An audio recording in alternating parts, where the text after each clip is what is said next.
Salut à tous, j'espère que vous allez bien. On se retrouve aujourd'hui pour une nouvelle vidéo. Et oui, si vous l'avez remarqué, ça fait peut-être plusieurs vidéos que vous me voyez habillée de la même manière, mais en fait tout simplement quand j'ai un petit regain d'énergie, ce qui n'arrive pas souvent pour le moment vu les mauvaises nuits que je passe, j'essaye de m'installer, de prendre ma caméra et de vous tourner un peu de contenu comme ça. Ben voilà, je vous laisse pas sans nouvelles non plus. Et puis moi j'aime beaucoup filmer, c'est vraiment une passion que j'ai. Et donc du coup j'essaye de tourner des vidéos en avance, comme ça vous pouvez toujours avoir de mes petites nouvelles. Alors je vous rassure, bébé est toujours au chaud, donc voilà, même si je suis très fatiguée et que j'ai vraiment hâte de l'avoir dans mes bras. Donc aujourd'hui on se retrouve pour une petite FAQ spéciale bébé, enfant, famille. Lorsque j'ouvre des boîtes à questions, que ce soit sur Instagram, sur Facebook ou un peu partout, c'est vrai que vous êtes très nombreux à me poser des questions. Donc là j'ai recensé 10 questions, surtout qui vont tourner aux alentours de bébé, et c'est des questions qui reviennent quand même assez souvent. Donc là je me suis dit que j'allais refaire un petit point avec vous là-dessus. La première question, et ça c'est une question qui revient très souvent, c'est combien d'enfants vouliez-vous? Alors de base, ce qu'il faut savoir, c'est que mon mari vient d'une famille nombreuse, moi je suis fille unique, et c'est vrai qu'on s'est toujours dit qu'on aurait 2 ou 3 enfants. 3 c'était le maximum, mais c'est vraiment ce qu'on s'était dit, 2 ou 3 ça pouvait vraiment être très très chouette. Plus non, donc voilà, donc c'est vrai que c'était ça a toujours été un chiffre 2, 3 comme ça qu'on avait vraiment envie. Donc déjà moi je voulais mes enfants hyper rapprochés pour que mes enfants s'entendent bien, et là avec les filles c'est vraiment le cas. Alors pour rappel, les filles n'ont que 23 mois d'écart et elles s'entendent super bien, elles sont dans la même chambre, etc. Enfin vous savez, hein, je vous avais montré la chambre, elles sont dans la même chambre, elles sont dans la même école. Bon l'année prochaine ça va changer, la grande va aller en secondaire et la petite bah elle a encore 2 ans à faire en primaire après, mais elle ira rejoindre sa soeur dans la même école en secondaire. Et donc c'est vrai que même au niveau des copines, etc., c'est vraiment très très chouette, parce que par exemple les filles ont 2 copines, donc c'est 2 sœurs également avec le même écart entre les deux. Elles sont la grande va aller en secondaire avec la grande et elles sont même dans la même classe là pour le moment, et la petite là-bas ont exactement le même parcours, donc maternelle, primaire, elles iront également en secondaire ensemble. Donc ça c'est vraiment très chouette, et je trouve que d'avoir des enfants rapprochés, même si c'est rock'n'roll la première année, parce que je vais pas vous mentir que c'est rock'n'roll, c'est très chouette par la suite. Franchement je trouve que pour moi, mais ça c'est vraiment mon avis perso, 5-6 ans d'écart c'est moins chouette, parce que ils jouent pas ensemble, ils ont pas trop les mêmes centres d'intérêt, et donc moi là en tout cas avec mes filles, elles aiment les mêmes choses, elles aiment les mêmes musiques, elles aiment les mêmes jeux, et donc ça c'est vraiment très chouette. La deuxième question, c'est comment est venue l'idée de bébé 3? Alors c'est vrai que bébé 3 était déjà prévu quand moi la petite était rentrée en maternelle, donc c'est vraiment quelque chose qu'on avait envie de concrétiser comme projet. Sauf que si vous me suivez depuis le début, tout ne s'est pas passé comme prévu parce que je suis tombée très gravement malade, et donc du coup c'était un projet qui avait été dans un premier temps carrément supprimé. Donc moi ce qu'il faut savoir, c'est que quand je suis tombée malade, on ne savait pas pour combien de temps j'en aurais, etc. Après donc on m'a dit que l'immunothérapie allait durer quand même vraiment pas mal de temps. Donc ce qu'on a fait, c'est qu'en fait on s'est débarrassé de tout au niveau de ce qui nous restait des filles. Donc poussettes, machin, etc. On a fait du tri, donc on a tout vendu, etc. On s'est dit que ce serait un projet qui tomberait à l'eau tout simplement. Et puis là ça fait 2 ans que je suis en rémission. Et puis voilà, de voir les proches, etc., qui avaient des enfants, puis on avait toujours ce petit goût de trop peu. Et donc là on s'est dit tiens, on ne retenterait pas l'aventure. Alors donc après en avoir très longuement discuté avec tous mes médecins, parce que j'en ai pas qu'un, il y avait du pour, il y avait du contre, et puis il y avait aussi la grosse question de on ne sait pas quelle est l'incidence de l'immunothérapie sur la fertilité, donc est-ce que ça fonctionnera ou pas, on n'en sait rien. Donc on a essayé, on a tenté et ça a marché. Alors la troisième question, accouches-tu dans le même hôpital que pour les filles? Non. Alors pour la bonne et simple raison que je suis suivie dans un hôpital depuis que je suis malade. Et donc j'ai tous mes médecins dans le même hôpital, que ce soit le pneumologue, pardon, que ce soit le cardiologue, que ce soit l'oncologue, que ce soit, enfin voilà. Donc j'ai décidé moi pour moins de stress en fait pour moi d'accoucher dans cet hôpital qui bah voilà est très très bon aussi. Donc de base ma gynécologue à moi n'accouchait pas dans cet hôpital, sauf que quand je suis allée la voir elle m'a dit que de toute façon elle n'accouchait plus et que de toute façon je devrais passer chez une de ses collègues. Donc ce qui m'a terriblement angoissée parce que moi je déteste, mais alors je déteste changer mes habitudes et changer de médecin.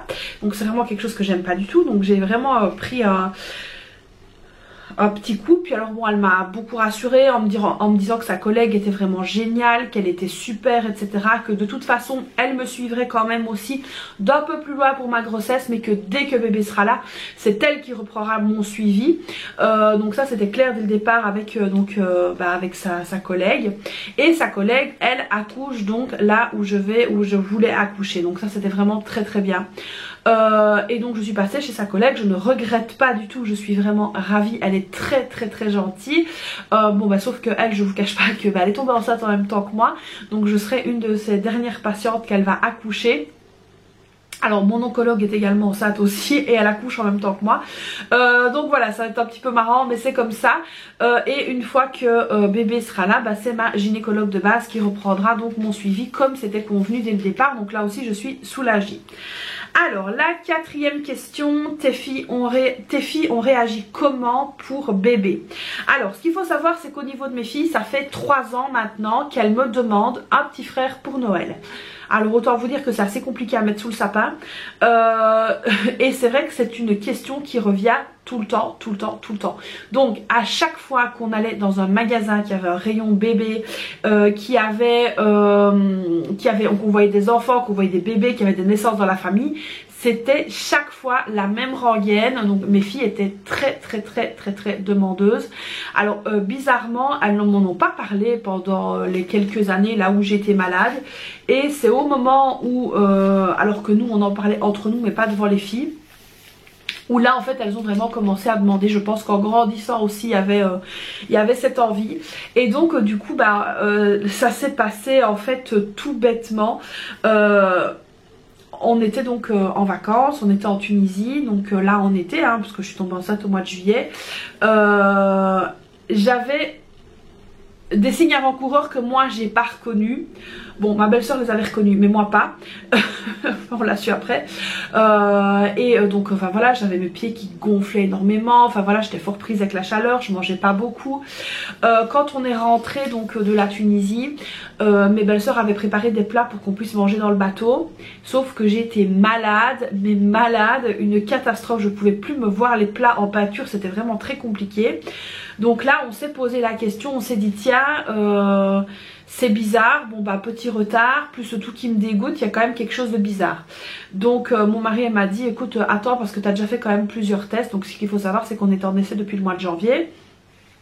Il m'a dit écoute attends parce que si ça se trouve tu vas encore aller dépenser ton argent pour des tests et des machins et il n'y aura rien du tout. Donc on a attendu, et en fait le vendredi avant que les filles ne rentrent à l'école, donc c'était fin août, je suis allée donc faire les derniers achats pour la rentrée avec les filles. Je suis allée au Cora, et dans le chariot, je pensais qu'elle ne l'avait pas vu, mais elle l'avait vu.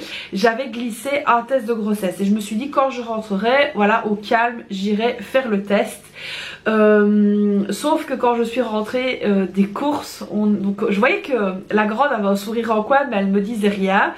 La petite n'avait pas trop capté. Non, elle n'avait pas capté, mais la grande avait un sourire en coin. Et à un moment donné, je lui dis mais qu'est-ce que t'as? Pourquoi tu souris comme ça? Elle me dit maman, j'ai vu ce que t'as mis. Donc voilà, j'étais un peu grillée. Alors évidemment les filles toutes les deux, maman on fait le test, maman on fait le test, j'ai dit non c'est le matin, etc. Non non non, fais le test. Donc moi j'ai pas eu la super annonce que j'avais envie de leur faire, mais pas du tout. Alors à savoir que j'ai fait le test et qu'elles étaient cachées derrière la porte toutes les deux. Donc super hein, pour faire un test, enfin voilà. Et puis bah le test s'est avéré positif tout de suite.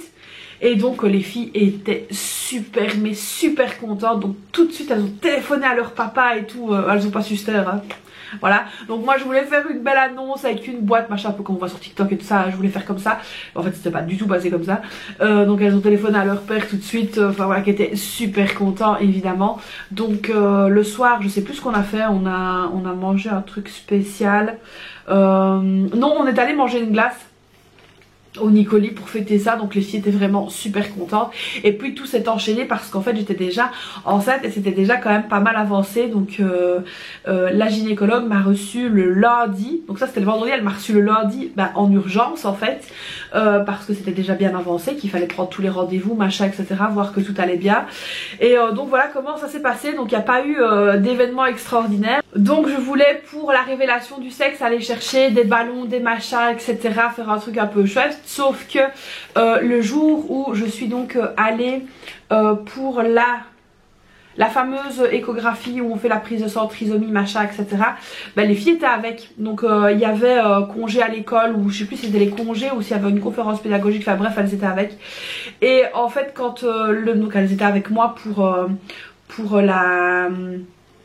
l'échographie, et en fait le médecin a dit ah ben moi je vois ce que c'est tout de suite, j'ai même pas besoin d'attendre la révélation de la prise de sang parce que là je vois vraiment ce que c'est tout de suite.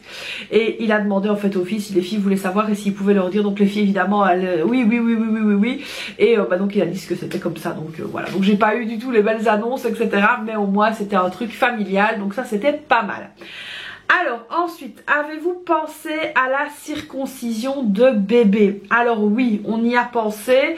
La circoncision ne se fera pas ici, elle se fera en Tunisie avec la fête etc qui va avec. Donc évidemment nous, premier garçon évidemment, donc ça va être la big fiesta etc. Donc évidemment on va devoir mettre de l'argent de côté, donc je pense que l'année prochaine on ne partira pas en vacances, mais on mettra des sous de côté parce que c'est une fête qui demande quand même assez bien d'argent. Et donc ça se fera là-bas, donc c'est le sujet de la famille pour le moment, hein, cette fameuse fête, mais qui n'aura pas lieu tout de suite. Et c'est vraiment un événement qui va être hyper attendu. La sixième question, c'est lait industriel ou allaitement. Alors ça va dépendre de bébé, ça va dépendre de beaucoup de choses, ça je vous dirai ça dans les semaines à venir. Donc moi j'aimerais bien retenter l'expérience de l'allaitement. Alors pourquoi je dis retenter l'expérience? Parce qu'en fait la grande j'avais allaité pendant 15 jours et après en fait avec la cicatrice de la césarienne c'était très compliqué, donc j'ai abandonné, j'ai lâché complètement. La petite franchement j'étais déjà découragée pour la première et j'ai pas vraiment poussé au maximum de mes capacités cette expérience et j'étais un petit peu déçue. Donc je me suis dit qu'ici pour bébé on allait vraiment s'y remettre et on allait vraiment essayer de faire ça du mieux qu'on pouvait. Donc ça c'est pour ici bébé 3, donc ce sera, je l'espère, je croise les doigts, allaitement voire tir-allaitement. Combien de temps ton mari aura congé pour bébé? Alors ça aussi c'est une question qu'on m'a beaucoup posée parce que ça change apparemment entre la France et la Belgique. Donc ici en Belgique on a le congé de paternité et puis il y a aussi la possibilité d'avoir un congé parental. Donc congé parental ça mon mari ne prendra pas, mais congé de paternité ils ont droit ici en Belgique les papas à 20 jours ouvrables. Je dis bien jours ouvrables, donc ça c'est très important parce qu'il fait plus ou moins un mois, donc ça c'est top et il va les prendre directement et d'un seul coup. Alors question suivante, du neuf ou de l'occasion pour bébé, qu'est-ce que j'ai acheté? Alors pour bébé j'ai envie de dire que pour celui-ci ça a été vraiment beaucoup de l'occasion. Alors j'ai reçu donc beaucoup de cadeaux, comme vous le savez on a fait donc une liste de naissance avec des choses qui étaient indispensables. Alors pourquoi est-ce que j'ai fait une liste de naissance? Parce que tout simplement il y a des choses dont on avait besoin et j'ai préféré faire cette liste de naissance plutôt que les gens me disent qu'est-ce que tu as besoin pour bébé et ne pas savoir trop quoi leur répondre. Donc on s'est dit qu'on allait condenser tout sur une liste, ce qui se fait beaucoup ici.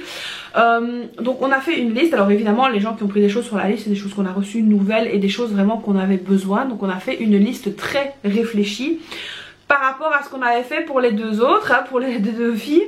Où là pour les filles on avait vraiment mis de tout, mais là ici voilà, on a vraiment été à l'essentiel etc, des choses qu'on avait besoin nouvelles, comme par exemple moi les biberons d'occasion je suis pas très fan, donc on a pris des biberons, on a pris stérilisateurs etc, parc, enfin bon voilà, plein de choses comme ça. Et ensuite le reste, donc ce qu'on n'avait pas mis sur la liste, on a acheté aussi pas mal d'occasions. Alors j'ai reçu aussi d'une amie énormément de vêtements et de choses comme ça. Donc là franchement bébé il est habillé pour pas mal de temps et ce sont des choses, alors il y avait des choses nouvelles avec étiquette et il y avait des choses d'occasion, mais franchement c'est vraiment nickel. On a acheté quelques pyjamas etc nouveaux, dont la sortie de, enfin, les vêtements pour la sortie de la maternité etc on a acheté nouveau. Pendant c'était les soldes je pense, mon mari a trouvé 2-3 petites tenues pour les vacances. Donc voilà, mais sinon en règle générale je pense que plus de 70% des choses qu'on a ici c'est des choses d'occasion. Alors d'occasion, mais encore une fois je mets des guillemets parce que par exemple pour la baignoire, on a trouvé une baignoire sur pied. La baignoire était nouvelle mais elle était vendue dans un magasin d'occasion. Donc en fait c'est des gens qui l'ont acheté, ils ne s'en sont jamais servis. Donc ça après ça se vend d'occasion forcément, mais c'était nouveau. Alors on a aussi un relax qui se lève, la B.A.B.A. Ça c'était vraiment un indispensable que je voulais, mais je voulais pas le payer 169 €. Voilà, c'était pour moi c'est inconcevable. Et parce que je trouvais ça trop cher pour le peu de temps qui va aller dedans. Et là aussi on l'a trouvé en super occasion, on l'a payé 30 € et il était vraiment nickel. Alors oui le design c'est un ancien design, mais j'ai envie de dire on s'en fout parce qu'il va pas aller longtemps dedans. Pareil pour les meubles etc de la chambre. Au départ on s'était dit que on irait peut-être chez Ikea ou quelque chose comme ça, et puis c'est présenté à nous une super occasion donc d'un collègue de mon mari qui revendait les meubles de sa petite fille. Donc il y avait le lit et une commode. Et donc ça on les a pris, donc franchement il n'y avait rien du tout, c'était vraiment nickel. L'armoire, donc ça on l'avait déjà de la chambre de la petite, donc ça on l'a gardé. Sinon quoi d'autre, qu'est-ce qu'on a fait comme affaire? Donc je suis allée dans le magasin de Toi à Moi là, le nouveau magasin, enfin je vous en ai déjà parlé sur mes stories. C'est un magasin qui vend de l'occasion, donc c'est les gens qui prennent un stand etc, c'est un petit peu une brocante en intérieur, sauf que elle en fait a repris le lieu d'un magasin qui existait, un magasin de bébé qui a fait faillite, et donc elle avait des choses comme ça à liquider. Et dans les choses qu'elle avait à liquider, il y avait un chauffe-biberon, le Baby Move, donc qui chauffe aussi avec la prise de la voiture, etc. que je voulais absolument. Et donc là aussi, je l'ai trouvé là-bas pour très peu cher. Alors ensuite, il y avait donc, au départ, je voulais pas mettre de tour de lit parce que j'aime pas ça. Et mon mari a vraiment insisté pour mettre un tour de lit. Donc il a pris un Nookies, il a pris un d'occasion. Mais voilà, encore une fois, c'était de la super occasion. Donc voilà, un petit peu ce qu'on a pris. Sinon, je pense que c'est tout. La poussette on l'a pris nouvelle parce que je l'avais eu pendant le mois du bébé chez Prémaman, chez Orchestra. C'est vraiment un des premiers gros achats qu'on a fait, et donc ça c'était vraiment top. Donc voilà, on a vraiment essayé de faire un bon compromis entre l'occasion et le nouveau, mais c'est vrai qu'il a beaucoup de choses d'occasion. Ensuite, quel budget pour bébé par mois? Alors ça c'est la question. C'est la question auquel je ne sais pas encore trop répondre parce que tout va dépendre si je l'allaite ou pas. Je pense que si je l'allaite, on pourrait s'en sortir avec une centaine d'euros par mois, voire 150 grand max. Et s'il prend du lait industriel, ce sera entre 150 et 200 € par mois. Il faudra voir aussi quelle couche il va prendre. Donc moi j'ai tout un panel là de couches à tester, les Colruyt, les pommettes, les Kruidvat, etc. Donc j'ai vraiment pas mal de couches à tester. Et une fois que j'aurai testé toutes les couches, alors je saurai vraiment prévoir le budget pour bébé. Donc ce que je vais faire, c'est que en fait au mois d'avril, donc c'est le mois où il est censé arriver, hein, bébé est prévu pour le 15 avril, je pense pas qu'il aura de budget à ce moment là, parce qu'en fait tout simplement j'ai déjà tout ce qu'il faut. Donc que ce soit la pharmacie, que ce soit les couches, que ce soit, bon à part du lait s'il faut du lait, mais là j'ai vraiment tout ce qu'il faut. Donc je pense que je mettrai peut-être seulement 50 € pour lui, vraiment pour dire s'il faut du lait ou des trucs comme ça, mais sinon tout le reste est bon, j'ai tout ce qu'il faut. À part évidemment s'il lui faut un budget santé spécial etc. Donc j'espère que non, mais ici donc c'est déjà prévu. Et on verra un peu mieux pour le mois de mai ce qu'on aura besoin. Ça nous aiguillera déjà un petit peu mieux. Alors ce qu'il faudra que je compte aussi dans le budget bébé, c'est l'allocation du tire-lait à 30 centimes par jour. C'est pas énorme, mais il faudra quand même que je les compte. Donc voilà. On réajustera évidemment et on essaiera de trouver un petit peu un rythme de croisière à ce moment là. Alors, 10e et dernière question, voulez-vous un 4e? Non, je ne veux pas de 4e. Là franchement cette grossesse-ci est très compliquée au niveau de la fatigue, au niveau de l'essoufflement, etc. Donc là je suis, c'est bon là, j'ai ma dose. Celui-ci j'ai hâte qu'il sorte et après c'est bon, je ne réitérerai pas l'expérience. C'est bon là, on sera au complet, la famille sera complète. Donc là ce sera fini, après celui-ci je n'en veux plus. Je trouve que 3 c'est un très très beau chiffre. Et là c'est bon franchement, de toute façon la maison n'est pas adaptée pour un 4e. Et puis bon, qui dit 4e dit changer de voiture machin etc, alors j'ai pas du tout envie. Donc 3 c'est vraiment très très bien. Donc j'espère que cette petite FAQ spéciale bébé vous aura plu. Comme d'habitude vous n'hésitez pas à la liker, à vous abonner à la chaîne, activer la petite cloche, me laisser un petit commentaire. Et puis moi je vous fais donc plein de bisous et je vous dis à très vite pour une prochaine vidéo. Bye bye.